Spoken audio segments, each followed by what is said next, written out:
Benjamin Zander has conducted the Boston Philharmonic Orchestra for 20 years. He is also artistic director of the music program at Walnut Hill, a high school for the performing arts in Boston. As a writer, he co-authored The Art of Possibility, Transforming Professional and Personal Life. He talked to head teachers at a conference organised by the National College of School Leadership. I'm a teacher like you. I teach at the Conservatory in Boston. I have a class on Friday afternoon. People come from all over the world and they're excited to be there and they're eager to learn, you know. But what's really going on, they're saying, am I better than her? Am I better than him? I know I'm better than her. I don't think I'll ever be as good as him. I hope I can be as good as her. They're constantly comparing and they're measuring. And when they come out to play, let's say the violin, it looks as though there's one person playing the violin, right? There are two people. There's the person who's playing the violin, and then there's another person standing behind the person who's playing the violin, whispering in his ear, you haven't practiced enough. Do you know how many people play this piece better than you do? That difficult passage, you missed it the last time. It's coming right up. You're going to miss it again. That's the voice in the head. And if anybody's saying, what does he mean, a voice in the head? What's he talking about, a voice in the head? That's the voice I mean. Took a moment for you to hear it, right? But that voice keeps talking and talking and talking, and it never stops. You know, sometimes it talks so loudly that it drowns out the music. So my job is to get hold of that voice. And this is how it works. I do it each year. I come into my class at the beginning of the year, and there are about 40 students in my class, and I say, after a little bit of housekeeping, I say, your grade for the year is an A. You're an A. That's your grade. And there's one condition. The condition is that they have to write me a letter in the first 2 weeks of the class, of the year. The letter must be dated the following May, when the class ends. So the date at the top is May 2000 of the next year. And then the letter must begin with these words, Dear Mr. Zander, I got my A because. Then they have to write a letter describing who they will have become by the following May to justify this extraordinary grade. And I tell them to fall passionately in love with the person they're describing in the letter. And they do. They write about who they would be, who they could be, who they see themselves as if only that damn voice would stop telling them they can't do it. When I come into class, the person I teach is the person that they have described in their letter. You see, I only take A students. Now, there are a few people looking very concerned and saying, how does he do that? Well, the answer is very simple. You can give an A to anybody. You can give an A to a waitress in a restaurant, to a taxi driver. You can give an A to the other drivers when you're driving in traffic. You can give an A to your mother-in-law. You can give an A to your boss. You can give an A to anybody. What happens when you give an A is that the relationship is transformed. This is hard for teachers. I know this is very, very hard. I addressed a group of teachers earlier this year, and one of them came up to me afterwards and said, I like this giving an A. It's sweet, he said. But he said, but it doesn't make, you don't know the students. You don't know them. You don't know their work. So I imagine as the year progresses and you find out that some of them are quite mediocre, I imagine you modify the grade, right? I said, no. And then I tell them about this young girl I met. She's about 15. I said, what's your name? She said, Joy. I said, I beg your pardon? She said, Joy. Now, should her parents modify her name?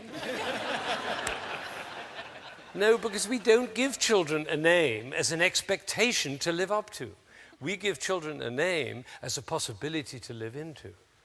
The person who understood this perfectly was Michelangelo, and I'm sure you've heard this beautiful thing, but it bears repeating. Somebody asked Michelangelo about sculpting, and he said, oh, sculpting is easy, because you have a piece of marble. Inside the piece of marble is a beautiful statue. All you need is a hammer and a chisel just to get rid of all the stone that's in the way. And then That's actually a theory of education. It's, of course, not the one we use. The one we use, we're up here, the students are down here, and they try to get up and they do their homework and they work hard and they study and they work as hard as they can, and this is as far as they get. This is the gap between their achievement and our standards. And of course they're very manipulative because they know what we want to hear so they can get up a little higher. Michelangelo's model is totally different. It's eye to eye. We each have a hammer and a chisel and we're working to get rid of all that stone that's in the way of that beautiful statue. It's a totally different world. It came home to me very powerfully one day. This was the first year I'd ever done this with the A, and I was really excited about it. I came into class, and I said to all the class were there, and I said, what does it feel like to get an A in the first class of the year? I mean, you haven't done anything, you get an A. What does that feel like? To my amazement, one of the Asian students put up his hand like that. Forgive me for my attempt at his accent. He said, in Taiwan, he said, I was number 68 out of 70 students. I come to Boston, Mr. Zander says I'm an A. It's very confusing, he said. I am number 68 out of 70. Mr. Zander says I'm an A, but I am number 68. I worked 3 weeks, very confused. Then one day I discover much happier A than number 68. I decide I'm an A. I call that cosmic laughter. That's not head teacher's laughter, that's cosmic laughter. Because what you're laughing at is the realization, of course, that the A is invented, the 68 is invented. We might as well invent something that lights up our life and the life of the people around us. I don't know if you know this, but in America, in our music schools, we have about half our students from Asia. From China and Japan and Korea and Taiwan and Singapore and all these places. And they play fantastically well. They're great. They win the competitions, but they don't speak up in class. And I found out why. I actually asked them. I said, what is this about? And they explained to me. They said, Mr. Zander, you have to understand, in Asia, it's very important to be right. The teacher is always right. And the students try to be right. And as one of these young ladies said, the best way to be right is not to say anything, then you won't be wrong. Now, I believe the exact opposite, which is you cannot learn anything unless you make a mistake. So I tell my students, when you make a mistake, celebrate. And the way to celebrate is like this. How fascinating. It's actually quite difficult. Try it out on the golf course next time you're out. You know why it's difficult is because when we make a mistake, we tend to pull down, the body pull down. Notice the next time you make a mistake, the body pulls down. Now, instead, when it pulls down, you go, how fascinating. It's like this. It's difficult to do, you know. We had a conference of leaders of the music world, you know, heads of orchestras and schools and opera houses and so on, and we had a 3-day conference. And there was a lot of what I call downward spiral speaking. Now, I don't know what the head teacher's downward spirals are, but I'll tell you some of the musical downward spirals. The little old ladies who like classical music, they're all dying, so there's not going to be an audience. The children don't learn instruments anymore. All they do is watch MTV, so they're not going to grow up liking classical music. And the National Endowment of the Arts is not supporting, and the foundations aren't supporting the arts the way they used to, so we're going to run out of funds. By the end of the second day, people were walking around the corridor in the hotel like this.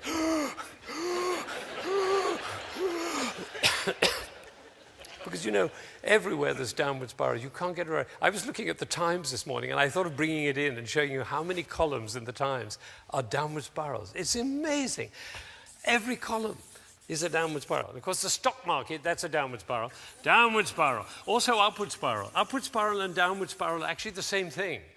Because wherever you have a winner and a loser, you automatically have a downward spiral. So, of course, sports is full of downward spiral, but it doesn't matter in sports because we all go out for a beer afterwards. Yeah.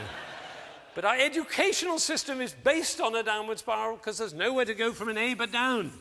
So we shouldn't be surprised if our kids look anxious. Sometimes it seems as though there's nothing but downward spiral, which of course isn't true, which is why I asked for another flip chart. Now over here we have possibility, the world of possibility, the realm of possibility, and this is where the vision is. And vision is very important. Vision is really important because, you know, people get confused about vision. They say, oh, so our vision is to be number one. No, that's a goal. Vision, to be a vision, has to be for everybody. Everybody. At this conference, somebody stood up in front of the whole group and said, 3% of the population likes classical music. If we could move it to 4%, our problem would be over. I say everybody loves classical music, they just haven't found out about it yet. How would you walk? How would you talk? How would you be if you thought 3% of the population likes classical music? If only we could. How would you talk? How would you walk? How would you be if you thought everybody loves classical music? They just haven't found out about it. These two worlds are totally different worlds. I had an amazing discovery. This is a really big deal for me. I was 45. I'd been conducting for over 20 years, and suddenly one day I had this kind of road to Damascus event. Eureka! I realized the conductor of an orchestra doesn't make a sound. My picture appears on the front of the CD. But the conductor doesn't make a sound. He depends for his power on his ability to make other people powerful. And when that happened, it changed everything. People in my orchestra said, What happened to you, Ben? What happened? That was what happened. I realized my job was to awaken possibility in other people. Because I wanted to know whether I was doing that. And you know how you find out?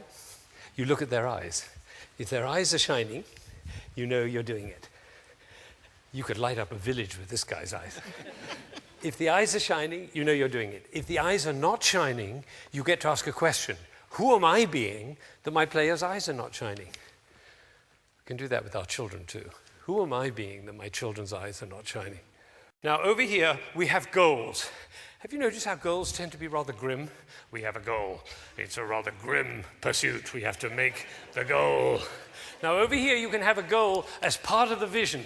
By all means, you have a goal, and if you make the goal, great, and if you don't, how fascinating. Because you know, we all know why we have goals. Why do we have goals? To make our eyes shine, that's all. That's the reason we have a goal. So if the goal posts are too close together, you can't score. If they're too far apart, it's too easy. So if it's not working, the eyes aren't shining, move the goalpost. You know, that's the thing. Now, over here you have the words you should, you ought, you need, and you must. Try those out on your children and see if their eyes shine. Over here we have things like, how about, what if, what are we looking for? What's next? Over here, you see totally different language, totally different. Now, over here, you have blame and fault and threat. And over here, requests and apologies, totally different. This is where we put people down and also put people up. Over here, everybody gets an A. It's a totally different world. Now, the leader, the new leader, is the one who, first of all, can distinguish the downward spiral and then has the power to take people from there over here to radiating possibility, and anybody can do it. Anybody, an 8-year-old child can do it. Anybody can do it. There's a key. There's a key to the kingdom of possibility. I'm going to give you the key to the kingdom of possibility right now. Okay, so this is the story. It always comes in a story. Okay, the story is this.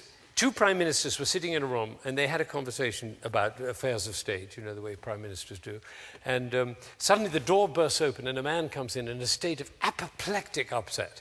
He's just like this and making so much noise and racket and carries on. Of course, they stop their conversation. And the resident prime minister says, Peter, please remember rule number 6. Immediately, Peter's restored to complete calm. He bows, he apologizes, and he walks out of the room. They go back to their conversation.